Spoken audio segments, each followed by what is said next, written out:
สบายดีพี่น้องสุขคนเนาะสบายดีFCทุกท่านพี่น้องเลยวันนี้ก็เข้ามาหาครอบครัวน้องพัดพี่น้องเลยเนาะมาเป็นสะพานบุญให้ผู้รักผู้ใหญ่เพื่อนแหละถึงว่า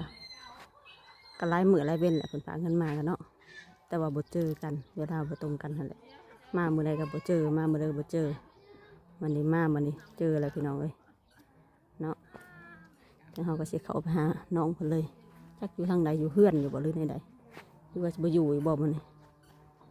ไปทางไหนนี่เดมาเลยมาแต่ทางไหนเนาะมาแต่ล้างหน้ามาแต่ทางหน้าฮักกระตื่นบ่ได้นี่โดยโอ้ถึงเฮือนบ่นี่อยู่ใช่บ่ฮอดนี่คือเพื่อนคือบ่ฮอดสบายดี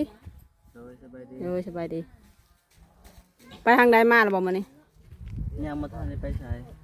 ตารางเฮือนนี่บ่ใช่นางอยู่ตารางนั่นแหละตารางนั่นแหละชิวนี่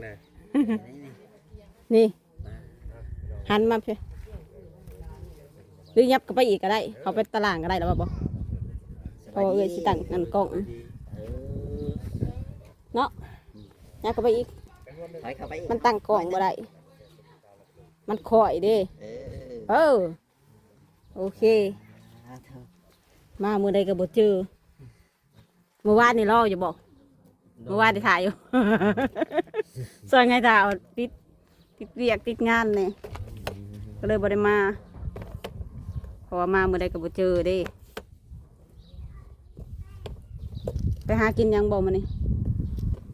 ไปหายังหาเขียดไปหาเขียดดีเลยกลางคืนบ่ไปกลางคืนหรือไปกลางเว้นไปกลางเว้นแต่หลายอยู่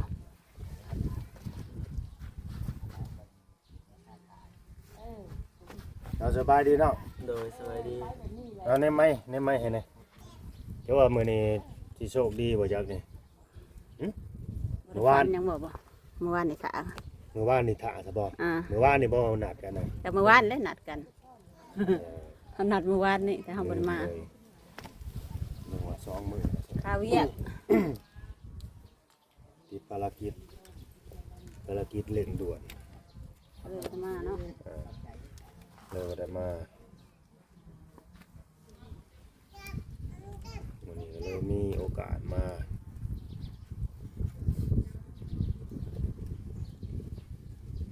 ได้คือว่านอนตื่นสวยเท่ามื้อนี้ไปสิได้เมื่อคืนนี่ไปหาหยังไปหาจับกระป๋อมจับกระป๋อมได้อยู่ได้ยักโตน่ะได้10 ปลายโตขายแล้วบ่ขายแล้วขายไว้แท้จับมาเลยขายปุ๊บปั๊บรถเลยบ่ได้กินกระป๋อมแล้วไงนี่ขายเลยเนาะเลยบ่ได้กินก้อยกระป๋อมเนาะบ่ขายเลยได้เท่าใดน่ะได้เงินเท่าใดได้10 ปลายพันโอ้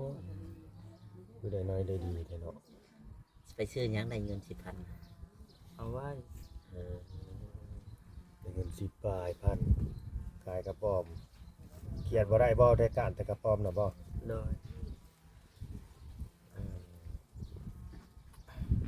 มาได้กินข้าวเช้าบ่มื้อนี้หรือว่าจังไดยัง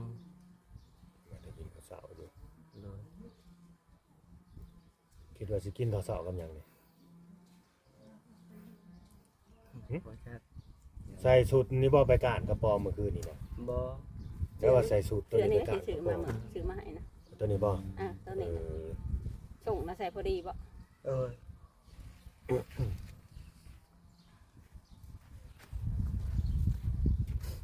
ว่าจอยอยากขึ้นเพื่อนบ่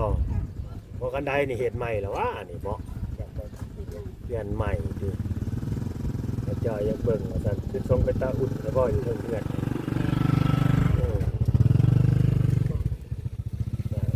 หาวเลย2 หาว3 หาวเลย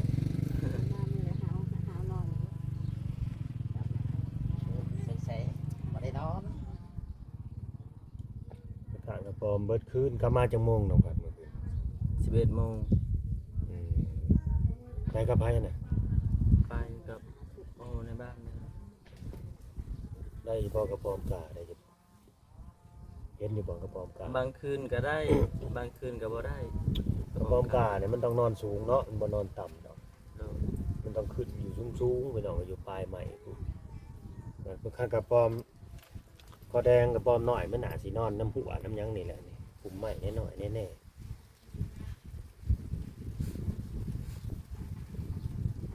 ชีวิตน้องคนนี้นี่บ่มีอนาคตเลยพี่น้อง มองบ่เห็นอนาคตเจ้าของเลยอันนี้คือเว้าตรงๆในบ่าวลาวนี่บ่ได้เว้าแบบเขาเรียกว่าบ่ได้บูลลี่แล้วก็บ่ได้เว้าเหยียดให้น้องได้ มีอยู่ทางเดียวที่สิ แม่นบ่ มีอ น้อง นา พั ค ด ต น้อง ที่ พัด ไปทำงานกรุงเทพ น้องพัด เวียด อ่า คิดเห็นอนาคตเจ้าของอยู่บ่ บ่ มองเห็นอยู่คิดว่าสิเอาสิเฮ็ดในใดเอาในใดกับชีวิต อืม บ่จัก นะ บ่จักเลย เห็นบ่ โดย น้องบ่ฮู้หยังว่า อันนี้เลยบอกว่ามีอยู่ทางเดียวคือไปทำงานกรุงเทพ ไปตั้งตนตั้งโตหาเงิน หาเงินมันก็สิได้เป็นก้อนอีก เออ เคยไปบ่ บ่ อยาก อยาก ไป ไป อ อยู่ ยู่ บ่ บ่ ใช่บ่ว่าเราสิพาไป อยากบ่หรือว่ายังบ่อยาก มันพันอยากไปอยากว่าจอยน้องยังบ่กล้าเด้บ้านเบอร์ก็ยังบ่มี 16 ปี แต่ก็ได้16 ปีได้นี่นะ 16 ปี แม่น คือว่าแล้วหมู่คู่เคยไปอยู่บ่ทำงานกรุงเทพนี่ บ่ แต่พ่อแล้วแต่หมู่บ่มีใครอยากไป เจ้าบ่คิดอยากไปบ่คนเดียวแบบว่า ไปหาเงินหาคำเฮ็ดเรือนเฮ็ดชานตัวเองบ่อยากไปบ่ จะไปแต่ยังบ่กล้า เราอยากไปแต่ยังบ่กล้า ถ้ามีหมู่นี่กล้าบ่ โดย เออต้องคนบ้านเดียวกันบ่หรือว่าบ้านใดก็ได้ บ้านใดก็ได้ถ้ามีหมู่ เออถ้ามีหมู่นั่นได้อยู่เนาะ โดย ถ้าพอให้ไปคนเดียวนี่บ่กล้า โดย ก็เคยเฮ็ดเวียกเฮ็ดงานอยู่บ่ เคยอยู่ ในไทยไชนานี่แหละเนาะ โดย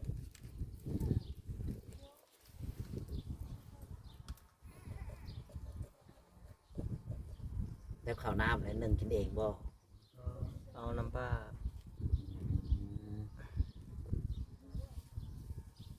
เอาน้ำเพิ่นแล้วก็หาอยู่หากินมาให้เพิ่นเฮ็ด โดย ฟังนะผู้เจ้า ไปยัง เอาเจ้าผู้เจ้าให้ บ่อันบอกก่อนว่าท่านได้หายดอก ท่านได้ให้ดิ คือเอาเพื่องมาห้องนอนนี่บ่ย่านไฟใหม่บ่บ่ได้สูบยาบ่ บ่ให้มันนม ให้มันนุ่ม โดย เจ็บหลัง แล้ว เจ็บหลังเจ็บแอว ไผจะเฮ็ดให้นี่เฮ็ดเอง โดย เออ เจ็บหลังเจ็บแอวก็เลยเอาเพื่องมาเงยหน้าในตี้เฮ้ยแล้วก้มหน้าก้มตาอยู่คือว่าอายว่าเขินนี่ คือบ่เห็นหน้าเห็นตาดิ เขามาหากันหลายเทื่ออะไรก็ยังสิบ่ชินเนาะน้องพัดนี่ยังอยากอายได้พี่น้องเอ้ยก้มหน้าก้มตา เตรียมเบิ่งกล้องรถแล้วนะ อืม บ่สู้หน้าคนบ่ ให้ผู้รักผู้ใหญ่เพิ่นเฮ็ดหน้าเห็นตาแหน่น้องก็บ่ได้ขี้เหร่ขี้หลายได้พี่น้องเพราะหน้าเพราะตาอยู่ต่างแต่ว่าอยู่ในครอบครัวที่ว่าลำบากนั่นแหละอนาถามันก็เลยแบบเนี่ยใดความอยู่ความกินแล้วก็บ่ได้คอยดูแลเจ้าของหาของอยู่ของใช้ก็บ่มีแบบนี้นะทุกเวียกนะทุกเวียกหลายกว่า อืม น้ำก็อาบก็จักได้ชูสบอกสบู่หรือบ่ ได้ชูอยู่บ่ บ่ต้อง ใส่อยู่ ใส่อยู่เนาะ โดย ไปซื้อมาใส่ได้เป็นบ่าวเป็นหนุ่มเป็นบ่าวเลย โดย เจ้าเจ้าให้ตอนนั้นได้ก็บอกให้ซื้อสบู่ซื้ออัน แล้ นี้ วจะเฮ็ดเจ้าของมันยืดมันยีดได้มันเกี่ยงมันหมื่นได้ แขวก็ทูอยู่บ่ ดูอยู่ ดูอยู่เนาะ ไปบอกนะผู้ชอบผู้เช้าไอ้เขาอันหนานี้เลย มีแล้วบ่ผู้สาวนะ บ่ ผู้บอกผู้แสกผู้เช้าก็เว้าน้ำหมูน้ำขู่แหล้วเนาะ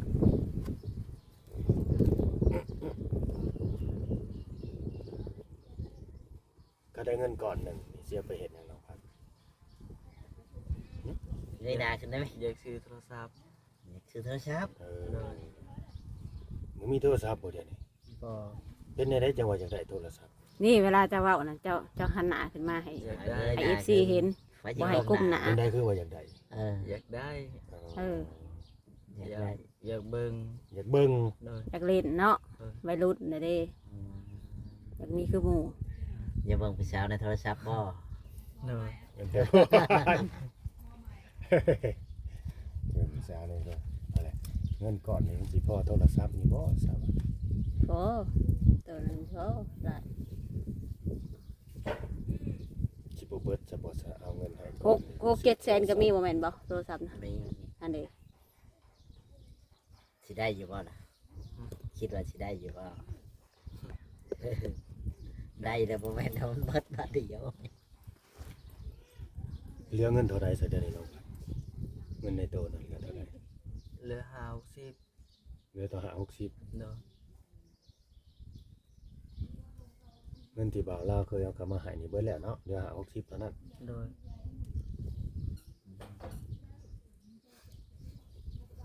60,000พี่น้องเอ้ย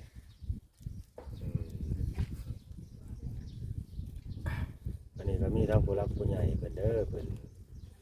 ฝากเงินมาเป็นน้ำจิตน้ำใจและให้กำลังใจน้องนั่นแหละเฮ็ดน้องบ่มีนะสงสารเป็นความที่ว่าเอ็นดูสงสารนั่นแหละ หาบ่ได้เนาะหาได้เด็กๆน้อยๆบอกให้เราบ่ได้ เลยฝากมาสวยเรือน้องเอาไปใส่ใจในสิ่งที่จำเป็นแต่ว่าน้องเพิ่นว่าจะได้โทรศัพท์แล้ว ต้องใส่สิไปซื้อโทรศัพท์อยู่ ก็สิได้ไปซื้อโทรศัพท์แล้วป่านนี้ ได้เลยจะไปซื้อโทรศัพท์บ่ โดยถ้ามันครบ ให้มันพ่อก็ไปซื้อเนาะ โดย ถ้ามัน เอาให้เอามือสองเด้อโทรศัพท์เด้อ โดย ได้อยู่ว่ามื้อสอง โดย เพราะว่ามือหนึ่งนี่สิบ่พ่อ มื้อหนึงบ่ได้แล้ว เป็นฝากเงินมาให้นี่75 เหรียญพี่น้องเว้ย75 ดอลเงินต่างประเทศเด้แต่ว่าแลกเป็นเงินกีบออกมาเป็นที่เรียบร้อย75 ดอลก็ไหลเป็นเงินกีบก็ไหลเต็มๆเลยก็ล้านปลายบ่ได้น้องพัด โดย สิบ่เหลือบ่โทรศัพท์ ได้อยู่ ได้อยู่เนาะ โดย ให้มันเหลือได้ให้มันเหลือไว้ โทรศัพท์นี่เท่าใดสิไปทำทามเบิ่งที่หู ประมา ว่า ณ อยากได้ 800,000ก็ได้บางที 8แสน ให้มันเหลือได้ให้มันเหลือไว้ แล้วก็เอาเครื่องประมาณนี้แหละ ไว้ใช้ไว้จ่ายเนาะซื้อหันซื้อนี่ แม่น เวลาจำเป็น คือสมมุติ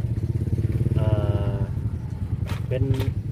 ป้าเป็นลุงซะเพิ่นเห็นว่าน้องได้เงินเนี่ยนี่เพิ่นก็บ่ได้ว่าหยังบ่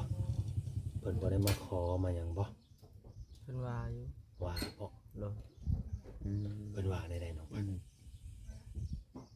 เพิ่นอยากขอได้นี่บ่หรือว่าจังได๋ เพิ่นอยากขอ อ๋อหรือว่าให้ป้าให้ลุงได้กว่าจังซั่นจังซี่หยังประมาณนั้นบ่ โดย ม่วยเฮ็ดเนี่ยได้สบายนี่ เจ้าสิได้บ่โทรศัพท์ ให้ก็ให้เพิ่น ก็ เล็ก ให้ น้อยหั่นแหละอันนี้ก็ 50ก็ว่าไป อันนี้ก็เงินนี่ทั้งเบิดทั้งมวลนี่1,500,000เด้อ1,500,000นี่จะให้เพิ่นจักแสนจัก จัก ใด แสนเนาะน้ำใจเจ้า เพอเฮาก็สิเอาไปซื้อโทรศัพท์เด้ปอดตัวละฮะ อ๋อคือได้หลายแฮะดีใจอยู่บ่ ดีใจอยู่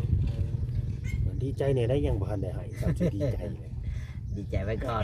ดีใจได้เงินก็ดีใจเนาะ โดย บ่ ดีใจไปก่อน แล้วดาวให้ซ้ำเป็นหวีอยู่บาดนี่ จับไปนี่เด้อนี่จับไปนี่ ให้จับแบบนี้เป็นบ่ โดย เจ้าไปนั่งให้แล้วนะใกล้ๆนะ บ่เข้ามา เพิ่นบ่อยากเข้า เป็นจังได๋